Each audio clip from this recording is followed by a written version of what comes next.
Naranasan mo na ba na magalit sa boss mo pero sa iba mo binuhos yung galit mo? Or kapag may mali sa'yo tapos bigla mong sinisi ang ibang tao? Or kapag galit ka pero pilit kang nagiging mabait? Kung nagtataka ka kung bakit minsan weird ang reaction mo sa problemang ito, let's talk about something Freud started. The defense mechanisms.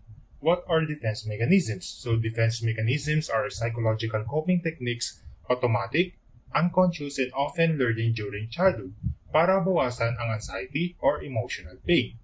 Ginagamit yan ng ego kapag hindi niya kaya i-balance ang demand ng id at ng superego. Instead of dealing with the problem directly, the mind finds a shortcut, minsan helpful and minsan unhealthy.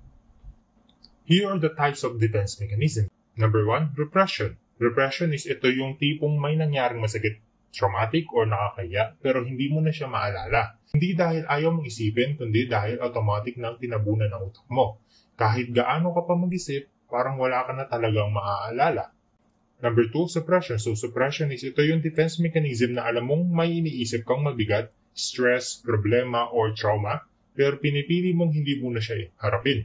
Ika nga nila, iisipin ko na lang to mamaya.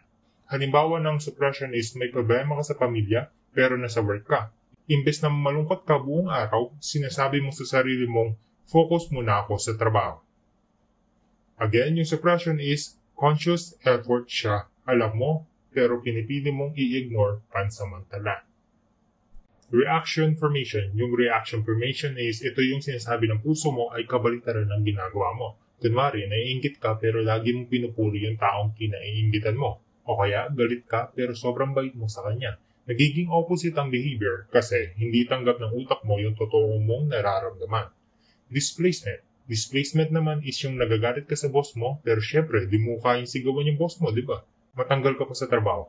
So, pag uwi mo, ikaw tuloy ang sumisigaw sa kapatid mo o nanay mo. So, imbis na yung source ng galit mo, which is yung boss mo, ang sigawan mo, sa ibang tao na lang na ilabas yung galit mo. Kasi mas safe doon. Projection. Projection naman is ito yung may nararamdaman ka pero ayaw mo aminin. Kaya iniisip mong sa iba nang galing yung nararamdaman mo. Halimbawa, ikaw yung naiinggit pero sinasabi mong inggit siya sa akin. Natatakot kang tanggapin ang emotion mo kaya itinuturo mo sa iba yung emotion na yun. Example ulit is, kaya galit ka pero sasabihin mo sa iba is sila yung galit sa'yo imbes na ikaw yung galit sa kanila. Ganun yung projection. Then,